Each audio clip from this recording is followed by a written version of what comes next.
If you've used a computer at any point in the last 20 years, you've probably used Google. Google is that World Wide Web monolith that allows you to search and find anything you want about anything you want, from Amazon shopping to zookeeping. What you may not be fully aware of is that Google offers a free and easily accessible Office suite, Docs, Numbers, and Slides, offering word processing, spreadsheets, and presentations, respectively.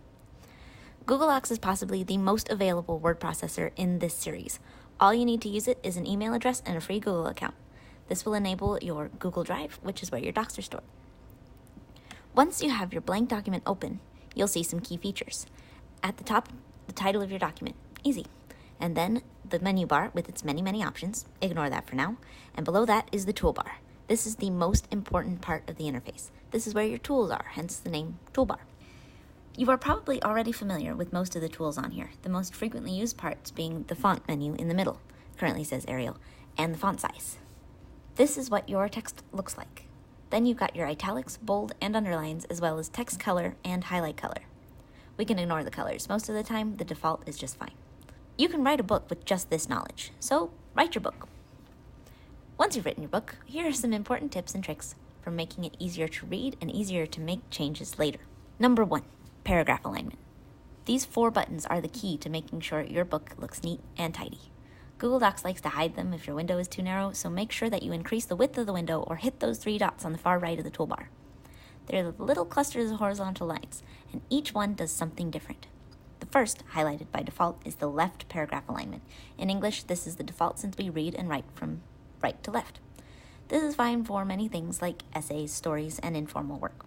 The next one is centered paragraph alignment. This sets the paragraph in the center of the page and automatically adjusts the position of the letters as you type to make sure that it's in the middle. This is used primarily by headers and can be used also for poetry or to make a section of text stand out. It can look very informal if used too frequently in a passage, though. The third button is rarely used in English. It is the right paragraph alignment. This adjusts the text so that it is flat against the right-hand margins and is used mostly for languages like Arabic, which are written from right to left. You can use this if you like something to be closer to the right margin than the left one, such as signatures. Final paragraph alignment button is justification or justified alignment. This is similar to the left alignment, but it stretches paragraphs so that they are completely straight on both margins. This creates a very tidy, very formal look that looks great on the pages of any book. Here's a tip for justification. If you find that a line in a paragraph has been stretched across the page and the words are all spaced out weird, just go to the end of the line and press the tab key. Page breaks. A feature many people don't know about is that of the page break. Google Docs hides it in a menu. Insert, break, page break. There are many different kinds of breaks, but we're going to focus on the first. The page break allows a writer to create spaces in their writing, carrying over the rest of the text to a following page. A good place to use page breaks is at the ends of chapters or when you need something to fill a page separately all by itself. The cool thing about page breaks is that no matter what you do in front of a break, it will not push the text of the following page down. If you decide to add another paragraph to that first chapter, it won't affect the starting position of the second chapter. Number 3, invisible characters. Google Docs doesn't have a way to show invisible characters like paragraph marks, but you can view things like section breaks, which will bring up the page break dotted line.